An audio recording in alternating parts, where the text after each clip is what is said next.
Selamat pagi semuanya. Kembali kita bertemu di pelajaran PKK dan BTPG. Ya, hari ini saya akan coba untuk menjelaskan kepada kalian terkait dengan hukum stratigrafi. Apa itu hukum stratigrafi dan konsep-konsep yang terdapat di dalam hukum stratigrafi. Oke.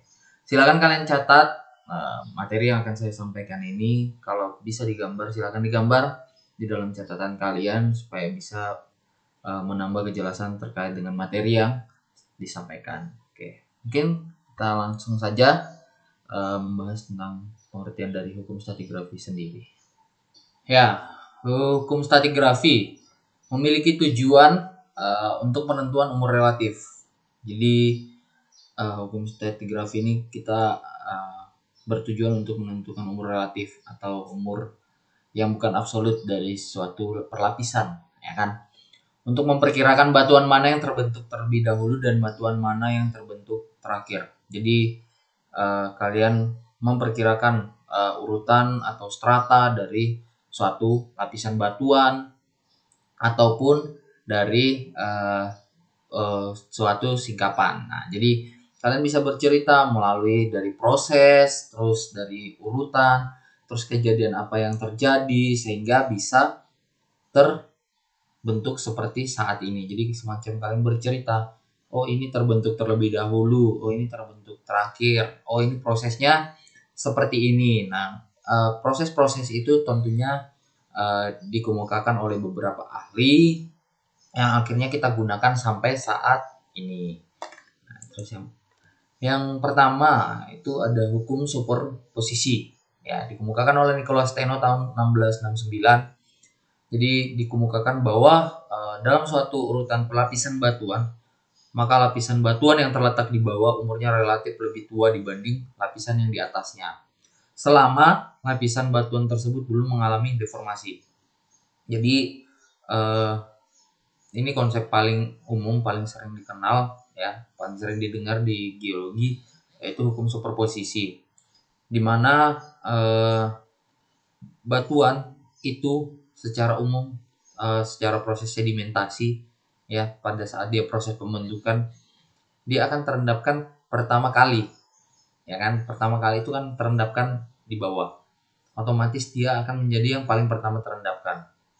Nah, selanjutnya terendapkan material selanjutnya di atas lapisan, otomatis dia akan lebih mudah daripada yang di bawahnya. Nah, seperti itu. Jadi inilah konsep yang dianut bahwa hukum superposisi, bahwa yang di bawah akan lebih tua daripada yang di atasnya. Nah, kalau kalian perhatikan gambar, jadi batuan yang sudah terendapkan pertama itu ada di bawah, ya kan? Itu adalah yang paling tua, sementara yang paling atas adalah yang paling muda. Nah, itu jadi kalian bisa tahu perkiraan umur relatifnya itu dari gambar ini, ya, dari hukum superposisi ini yang dikemukakan oleh Nicholas Steno. Secara logika pun ini paling masuk di akal. Nggak mungkin yang terbentuk pertama itu ada di atas, sementara yang terbentuk terakhiran itu ada di bawah. Nah, itu konsepnya seperti itu. Jadi Nicholas Steno mengemukakan bahwa hukum superposisi ini menyatakan bahwa yang tua di bawah dan yang muda di atas. Oke. Hukum yang kedua itu ada hukum horizontalitas, dikemukakan oleh Nicholas Steno juga tahun 1669.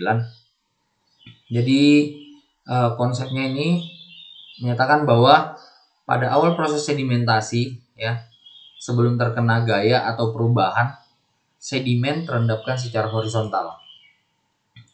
Jadi dia pertama kali sedimen terendapkan itu pasti dia akan horizontal. Nah, terus susunan lapisan yang kedudukannya tidak horizontal berarti telah mengalami proses geologi perubahan setelah pengendapan, misalnya dipengaruhi oleh gaya tektonik.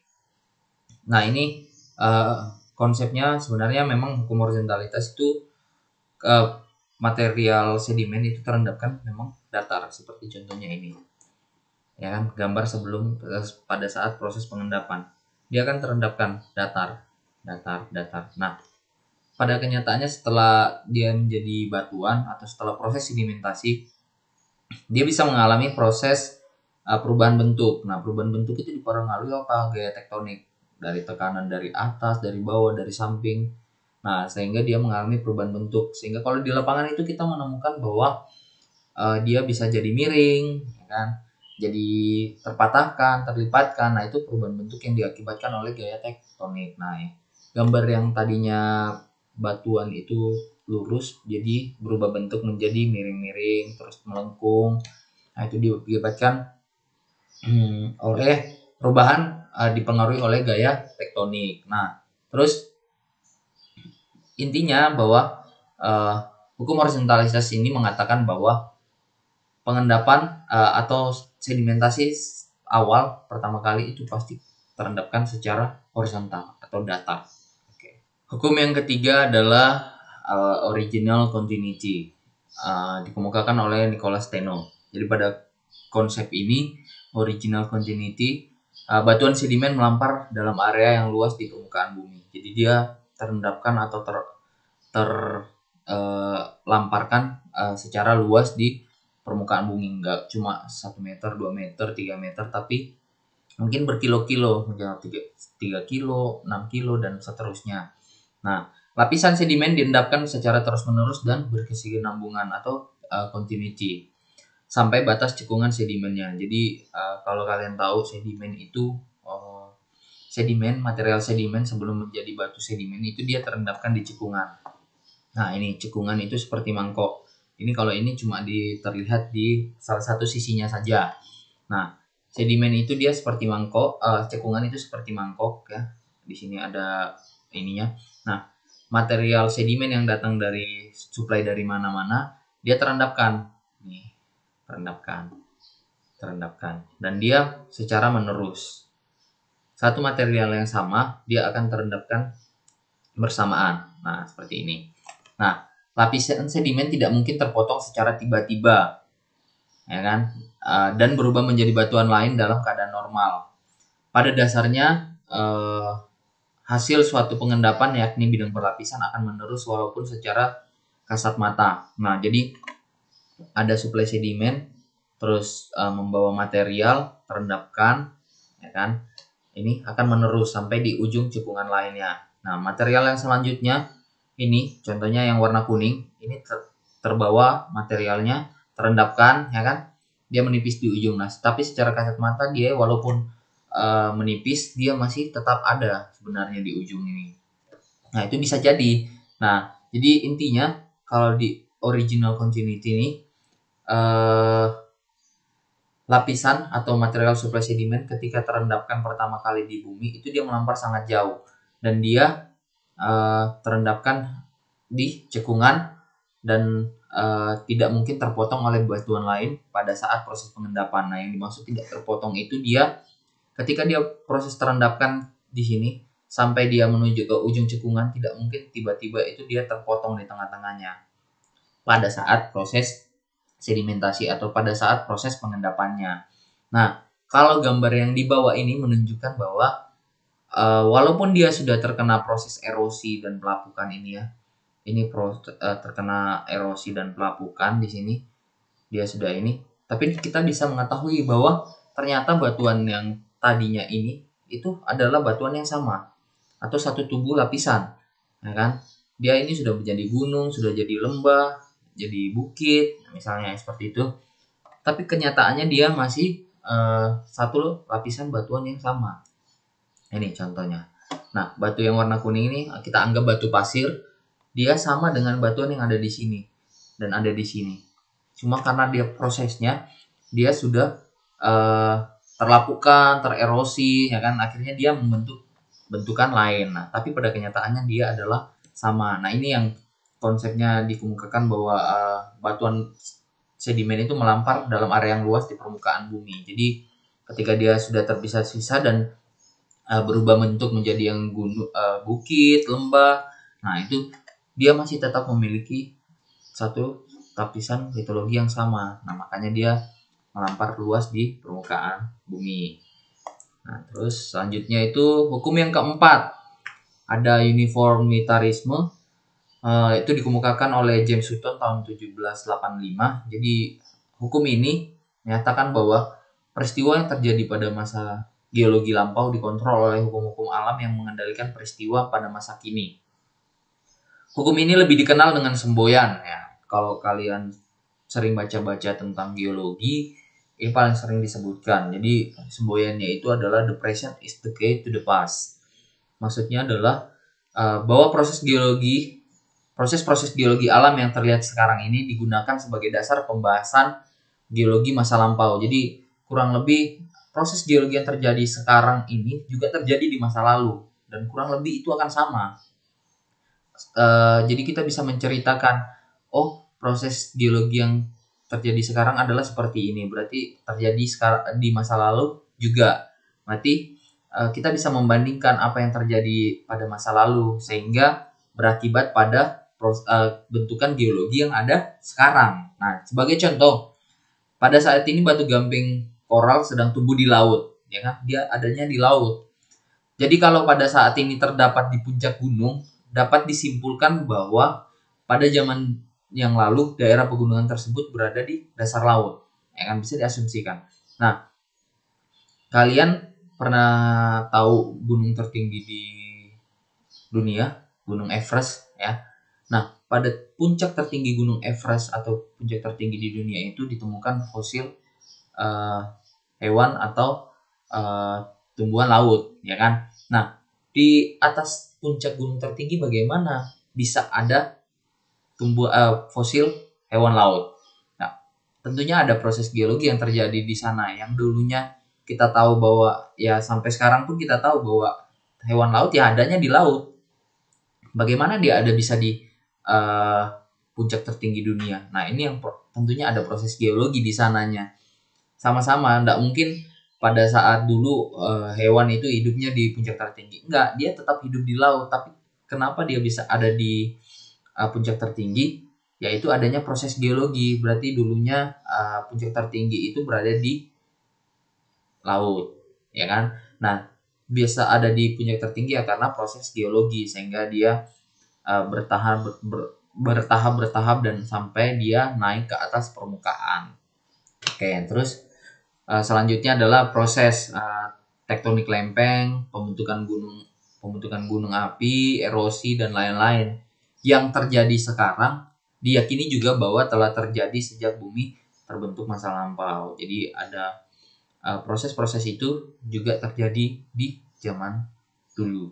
Nah, itu sebagai gambaran. Berarti kalau dulu sekarang ada gunung api meletus, berarti juga dulu ada gunung api meletus. Nah, itu sama seperti itu ya konsepnya. Jadi uniformitarisme ini kita belajar dari masa lampau dan masa sekarang. Jadi masa sekarang ini kita jadikan bahan untuk membahas tentang masa lalu. Oke, itu. Yang selanjutnya ada faunal succession dikemukakan oleh Abel Giraud dan Solavi tahun 1778 ya. Jadi konsepnya ini pada setiap lapisan yang berbeda umur geologinya akan ditemukan fosil yang berbeda pula. Ya, jadi setiap lapisan batuan itu dia memiliki lapisan batuan sedimen ya. Biasanya memiliki kandungan fosil. Nah, fosil-fosil yang terdapat di dalam batuan itu memiliki rentangan umur yang berbeda. Nah, jadi secara sederhana bisa juga dikatakan fosil yang berada pada lapisan bawah akan berbeda dengan fosil yang ada di atasnya. Nah, ini konsep yang kurang lebih sama dengan hukum superposisi tapi berdasarkan penempatan dari fosil, ya kan? Material sedimen membawa material-material di dalam material sedimen, bisa jadi fosil, kayu, dan lain-lain, semuanya terbawa. Nah, otomatis itu akan ketika dia menjadi fosil itu akan menjadi ciri dari lingkungan pengendapan atau mencari ciri dari batuan tersebut bahwa batuan di sini terdapat fosilnya. Nah, fosil ini diperkirakan berumur berapa? Itu menjadi salah satu perkiraan umur. Nah, terus fosil yang hidup pada masa sebelumnya akan digantikan atau tertindih dengan fosil yang ada sesudahnya dengan kenampakan fisik yang berbeda. Nah, dari kenampakan fisik ini baru dibedakan umur-umurnya. Nah, perbedaan fosil ini bisa dijadikan sebagai pembatas satuan formasi dalam litostratigrafi atau dalam korelasi stratigrafi. Nah, jadi kalau kalian lihat contoh ya gambar yang gambar di sini itu ada lapisan batuan, di mana ada beberapa lapisan batuan yang ditemukan keterdapatan fosil. Nah, lapisan batuan ini ketika dia dikorelasikan dengan indeks fosil, atau indeks fosil ini menampilkan gambaran fosil, ya kan? Fosil terus ada umurnya. Umur yang tua, yang muda, yang mana. Nah, ketika dikemukakan, dia masuk ke dalam umur yang mana. Oh, ternyata fosil yang di paling bawah ini ditemukan di indeks fosil yang sama dengan umur yang tua. Oke, berarti dia umurnya tua. Fosil yang ditemukan di lapisan B, ya, dia umurnya adalah yang menengah. Fosil yang ditemukan di lapisan C, dia umurnya adalah yang muda. Nah, jadi di sini seorang geologis bisa memberikan batasan-batasan. Oh, batas dari satuan litologi di sini formasinya adalah umur berapa, sesuai dengan keterdapatan dari fosil. Nah, ini yang menjadi salah satu acuan juga untuk memberikan batasan dan memberi umur pada batuan. Nah, ini faunal succession dikemukakan oleh Abel, Giraud, dan Solavi pada tahun 1778. Oke. Selanjutnya, ada strata identify by fossil. Jadi perlapisan batuan dibedakan satu dengan yang lain dengan melihat kandungan yang terdapat di dalam fosilnya. Nah, kandungan fosil di tiap batuan itu bisa sama walaupun dia berbeda jenis batuan. Nah, mulai dari situ bisa diurutkan batuan atau urutan strata yang terbentuk terlebih dahulu.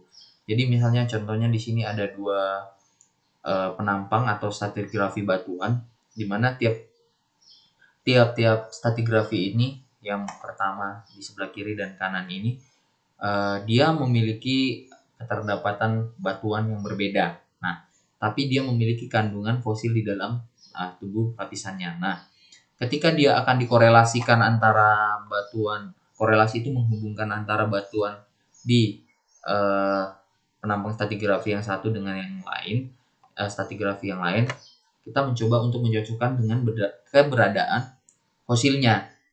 Dalam artian urutan fosil ini lapisan batuan ini akan ditentukan tua dan yang muda berdasarkan keterdapatan fosil. Nah, fosil yang terdapat di lapisan 3, di lapisan nomor 3, ya, kalian lihat fosil 3 ini, lapisan 3 dari bawah, itu terdapat fosil yang sama walaupun dia memiliki batuan yang berbeda. Ini kalau ini adalah yang di sebelah kanan, ini simbol batu gamping, ini simbol batu pasir. Dia walaupun dia memiliki litologi yang berbeda, tapi dia memiliki umur yang sama. Jadi dia dikorelasikan berdasarkan keterbatas fosil dan umur yang sama. Ya, fosilnya sama. Begitupun lapisan nomor 4 yang di sebelah kanan batu pasir, sebelah kiri batu gamping, tapi keterdapatan fosilnya sama sehingga bisa diurutkan. Sehingga kita bisa mengurutkan nantinya yang mana yang tua, yang muda dari singkapan. Ini diberi nomor 1, 2, 3, 4, 5, 6, 7, dan 8. Akhirnya kita mengetahui urutan yang sebenarnya berdasarkan dari keterdapatan fosil. Nah, ini dikemukakan oleh Smith tahun 1816. Nah, terus yang selanjutnya itu ada Facies Sedimentor, dikemukakan oleh Shelley tahun 1978. Jadi ini dikemukakan bahwa suatu kelompok litologi dengan ciri khas yang merupakan hasil dari suatu lingkungan pengendapan yang tertentu. Jadi pengelompokan litologi dengan ciri-ciri khas yang sama akan merupakan hasil dari suatu lingkungan pengendapan tertentu. Nah, mereka bisa dikelompokkan ke dalam satu fasies sedimen yang sama. Nah, tapi tidak hanya lingkungan pengendapannya yang sama. Harus diketahui bahwa aspek fisik, kimia, dan biologi suatu endapan dalam kesamaan waktu. Nah, dua tubuh batuan yang diendapkan pada waktu yang sama, ya kan, dikatakan berbeda fasies apabila kedua batuan tersebut berbeda fisik, kimia, dan biologi. Jadi kalian bisa membedakan fasies sedimen. Ya, fasies sedimen itu dibedakan berdasarkan yang pertama kesamaan dari atau memiliki ciri-ciri khas yang sama. Tapi ketika aspek fisika, kimia, dan biologinya berbeda, itu menjadi suatu fasies yang berbeda. Nah, contoh di gambar itu kita kolom stratigrafi daerah Karawang Selatan, Jawa Barat. Ini kolom stratigrafinya. Nah, ini dibedakan menjadi dua fasies berdasarkan umur dan formasinya dan lingkungan pengendapan. Nah, lingkungan pengendapannya dia sama-sama laut dangkal, tapi secara aspek fisik, kimia, dan biologi dia memiliki perbedaan. Makanya dia dibedakan. Nah, satuan batuan yang terdapat di formasi Parigi itu batu gamping, sisipan, napal. Sedangkan yang di formasi Cibulakan itu batu lempung, gampingan, sisipan, batu gamping, dan batu pasir. Nah, jadi dari aspek fisik kimia ini jelas sudah berbeda. Nah, makanya dia dibedakan. Nah, ternyata secara umur pun dia berbeda. Umurnya ada yang Miosen atas dan ada yang Miosen tengah. Berarti dia dibedakan berdasarkan dua fase sedimen yang berbeda. Nah, ini jadi kalian harus lebih teliti terkait dengan menentukan fasies sedimen. Ini adalah fase sedimenter yang dikemukakan oleh Seeley tahun 1978. Nah, hukum yang selanjutnya itu adalah cross-cutting relationship. Dikemukakan oleh A.W.R. Potter dan H. Robinson ya, pada tahunnya kurang paham tapi tidak dijelaskan juga, saya mencari referensi. Jadi intinya hukum ini dikemukakan apabila terdapat penyebaran lapisan batuan atau suatu lapisan batuan di mana salah satu dari lapisan tersebut memotong lapisan lain, maka satuan batuan yang memotong umurnya relatif lebih muda daripada batuan yang dipotong. Nah, ini konsepnya ketika batuan sudah ada terendapkan ya, sudah terendapkan, sudah kalian ketahui urutannya, misalnya dari hukum superposisi kalian sudah mengetahui bahwa yang tua itu pasti di bawah dan yang muda di atas. Nah, ini ada persilangan lagi. Kenapa tiba-tiba ada yang memotong semua lapisan yang ada? Nah, ini konsepnya memang ya paling bisa kalian logikakan saja. Apa yang sudah terbentuk duluan itu pasti ada. Nah, dia ketika ada sesuatu yang memotong itu pasti terbentuknya terakhiran. Nah, ini kasusnya adalah biasanya intrusi. Nah, intrusi itu dia magma yang menerobos sampai ke permukaan bumi, ya kan? Dia melewati celah-celah atau rekahan-rekahan yang ada di tubuh batuan. Nah, bisa sampai di atas. Nah,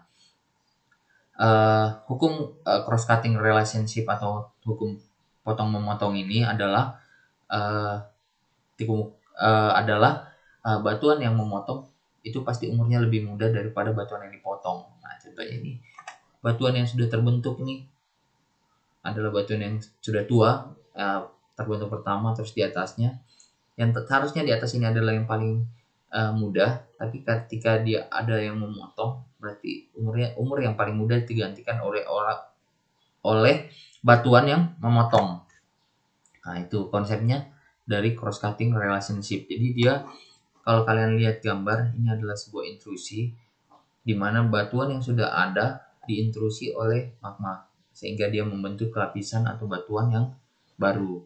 Nah, itu jadi umur yang memotong itu umurnya lebih muda daripada yang dipotong. Itu adalah konsep cross cutting relationship. Nah, ini hukum yang ke-9 yang terakhir itu adalah law of inclusion atau hukum inklusi. Jadi hukum inklusi ini terjadi bila magma bergerak ke atas menembus kerak, menelan fragmen-fragmen besar di sekitarnya yang tetap sebagai inklusi asing yang tidak meleleh.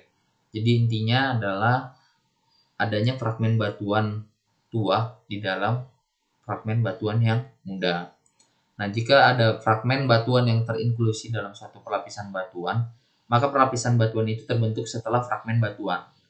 Dengan kata lain, batuan atau lapisan batuan yang mengandung fragmen inklusi lebih muda daripada batuan atau lapisan batuan yang menghasilkan fragmen tersebut.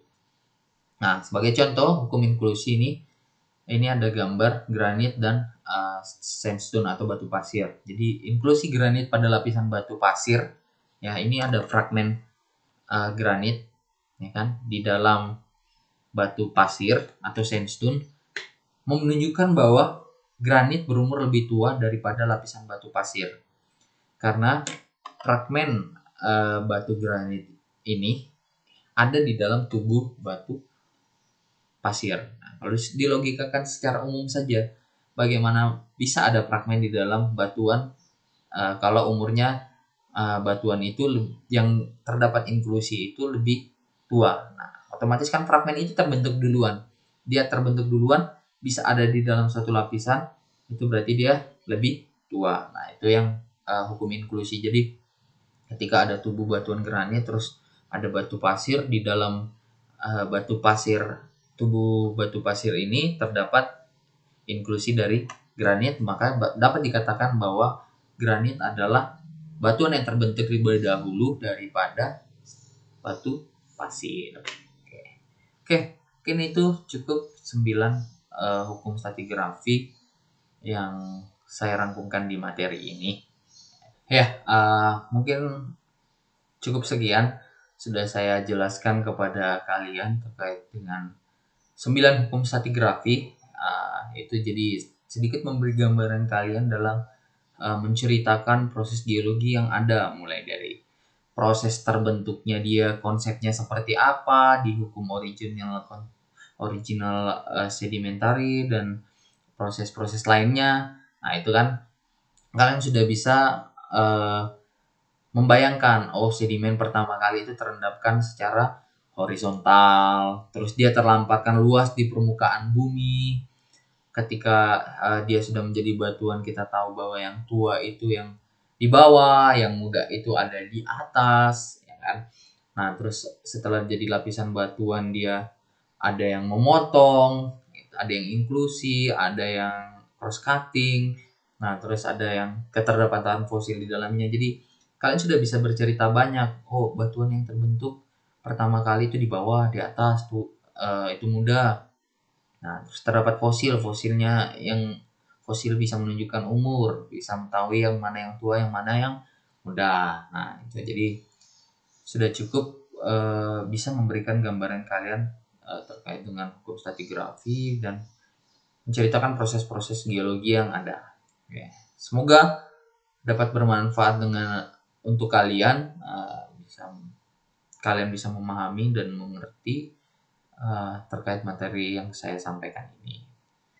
Akhir kata, saya ucapkan terima kasih atas perhatiannya. Selamat pagi. Semoga kita selalu diberikan kesehatan. Tetap patuhi protokol kesehatan yang ada. Tetap jaga kesehatan. Jangan merugikan orang lain. Tetap fokus merawat diri kalian. Dan terima kasih.